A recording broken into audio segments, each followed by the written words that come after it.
আমাদের দোয়াগুলো কেন মাঝে মধ্যে মনে হয় যেন ঠিক জায়গায় পৌঁছাচ্ছে না? আজকের এই ভাবনায় আমরা দোয়া কবুল হওয়ার পথে যে অদৃশ্য দেয়ালগুলো দাঁড়িয়ে থাকে সেগুলো নিয়েই একটু গভীরভাবে কথা বলবো। কখনো কি এমনটা হয়েছে গভীর রাতে সিজদায় মাথা রেখে দুচোখ বেয়ে শুধু পানি পড়ছে, কিন্তু দিন গড়িয়ে মাস, মাস গড়িয়ে বছর, তবুও সেই দোয়ার কোনো সাড়া মেলেনি? আর ঠিক সেই হতাশার মুহূর্তে মনের গভীরে কি একটা প্রশ্ন কাঁটার মতো বিঁধে যায়নি যে আল্লাহ কি আমার ডাক শুনছেন না?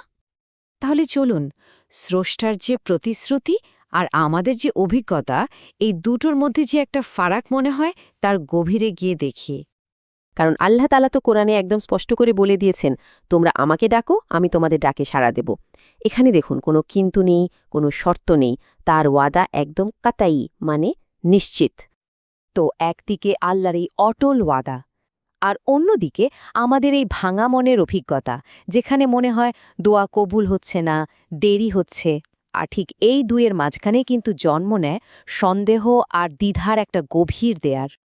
তার মানে সমস্যাটা কিন্তু স্রষ্টার ওয়াদায় নয়, সমস্যাটা আমাদের দিকেই। আসল প্রশ্নটা হলো আমাদের দোয়া আর আল্লাহর জবাবের মাঝখানে বাধাটা ঠিক কোথায়? চলুন আমরা সেই চারটা মূল বাধার দিকে তাকাই, সেই অদৃশ্য দেয়ালগুলো যা আমাদের দোয়াকে আল্লাহর আরশ পর্যন্ত পৌঁছেতে দেয় না।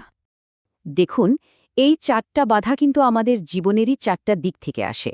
একটা হলো আমাদের রুজি রোজগার, আরেকটা হলো আমাদের নিজেদের গুনাহ, তৃতীয়টা হলো আমাদের মনের অবস্থা, মানে অধৈর্য আর হতাশা, আর সব শেষেরটা হলো অন্য মানুষের সাথে আমাদের লেনদেন, মানে তাদের অধিকার। এই ব্যাপারে রসুলুল্লাহ সাল্লাম এর একটা হাদিস আছে যা শুনলে শরীর কাঁটা দিয়ে ওঠে।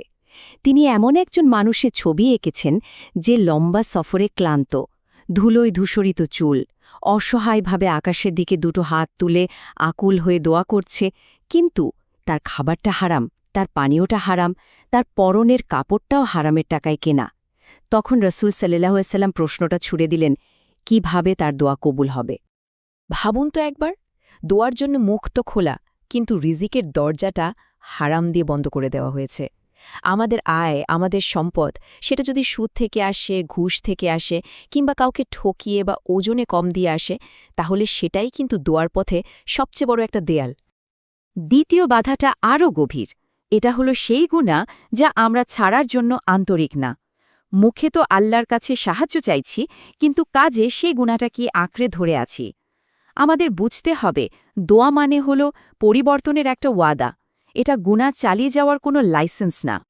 এর পরের বাধাটা আমাদের মনের ভেতরের, সেটা হল অধৈর্য হয়ে যাওয়া আর নিরাশ হয়ে পড়া। আমরা দোয়া করেই সঙ্গে সঙ্গে ফল চাই, আর যখন পাই না তখন হাল ছেড়ে দিই। আর এই যে হতাশা, এটাই কিন্তু শয়তানের সবচেয়ে বড় অস্ত্র। কে জানে, হয়তো দোয়া কবুল হওয়ার ঠিক আগের মুহূর্তেই আমরা দোয়া করা ছেড়ে দিই। আর চতুর্থ বাধাটা হল বান্দার হক, মানে অন্য মানুষের অধিকার, যেমন বাবা মায়ের মনে কষ্ট দেওয়া, নিজের জীবনসঙ্গীর ওপর জুলুম করা, কর্মচারীর হক নষ্ট করা, কিংবা কারো ধার শোধ না করা। এই ব্যাপারগুলো খুবই মারাত্মক, কারণ মনে রাখতে হবে, একজন মজলুমের কান্না আর আল্লাহর আরশের মধ্যে কোনো পর্দা থাকে না। কিন্তু এতগুলো বাধার কথা শুনে হতাশ হওয়ার কিছু নেই, কারণ প্রত্যেকটা তালার জন্যই তো একটা চাবি থাকে, তাই না? চলুন এবার দোয়া কবুলের সেই 5টা চাবির কথাই শুনি। এই 5টা চাবি কি কি? প্রথমত, নিজের উপার্জন হালাল করা। দ্বিতীয়ত, মন থেকে তওবা করে আল্লাহর দিকে ফিরে আসা। তৃতীয়ত, সবর করা, ধৈর্য ধরা। চতুর্থত, নিয়মিত আল্লাহর কাছে ক্ষমা চাওয়া, মানে ইস্তিগফার করা। আর সবশেষে, নামাজের মাধ্যমে আল্লাহর সাথে সম্পর্কটাকে আরও মজবুত করা। এর মধ্যে ইস্তেগফারের শক্তি কিন্তু অবিশ্বাস্য। হাদিসে কি সুন্দর করে বলা হয়েছে, যে ব্যক্তি নিয়মিত ইস্তেগফার করে, আল্লাহ তাকে প্রত্যেকটা বিপদ থেকে বেরিয়ে আসার একটা পথ করে দেন, আর প্রত্যেকটা দুশ্চিন্তা থেকে মুক্তি দেন। সব শেষে আসুন আমরা দোয়া কবুল হওয়ার পুরো বিষয়টাকে একটু অন্যভাবে দেখার চেষ্টা করি।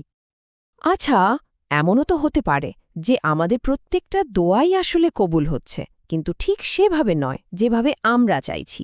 বরং সেভাবে হচ্ছে যেভাবে হলে আমাদের জন্য সবচেয়ে ভালো হয়। কারণ আল্লাহই তো সবচেয়ে ভালো জানেন কোনটা আমাদের জন্য মঙ্গলজনক।